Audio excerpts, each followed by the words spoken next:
Viola Desmond. The historic struggle of Black Americans in the fight against racial discrimination is well known. Even outside the United States, many are familiar with events such as the American Civil War and the role of civil rights giants such as Martin Luther King. Many also know about the so-called Underground Railroad, a secret route for escaped slaves to make their way to freedom in Canada. Because of Canada's historic role as a safe haven for Black Americans, it is often forgotten that Black Canadians face their own battle against systemic discrimination. However, Canada has its own civil rights heroes. One of them is a woman named Viola Desmond. Viola Desmond grew up in Halifax, Nova Scotia, in the first half of the 20th century.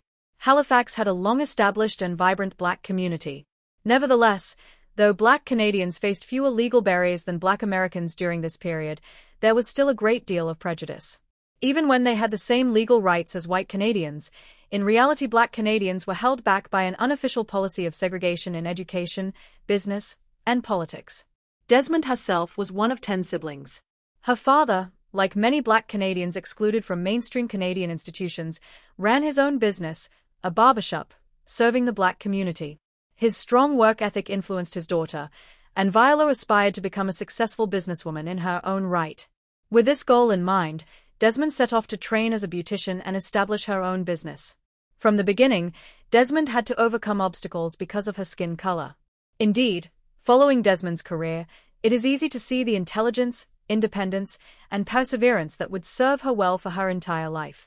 The beauty schools in Halifax did not accept Black students.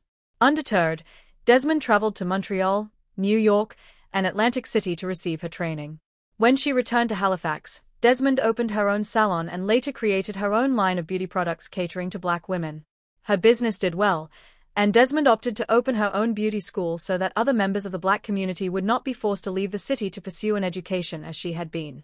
If Desmond's success as a Black business and community leader had been her only contribution to society, it already would have been significant.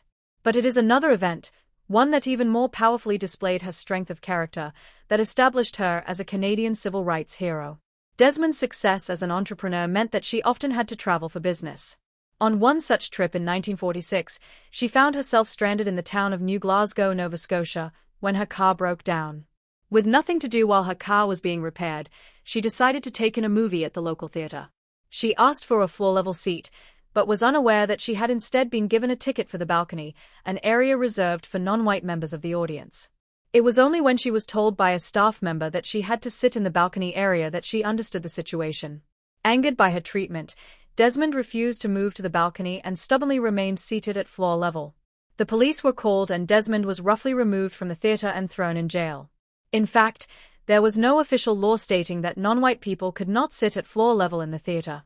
Instead, Desmond was charged with avoiding paying 1 cent of tax on the more expensive floor ticket. During the trial, where Desmond was given no access to legal representation, the fact that she was Black was never raised.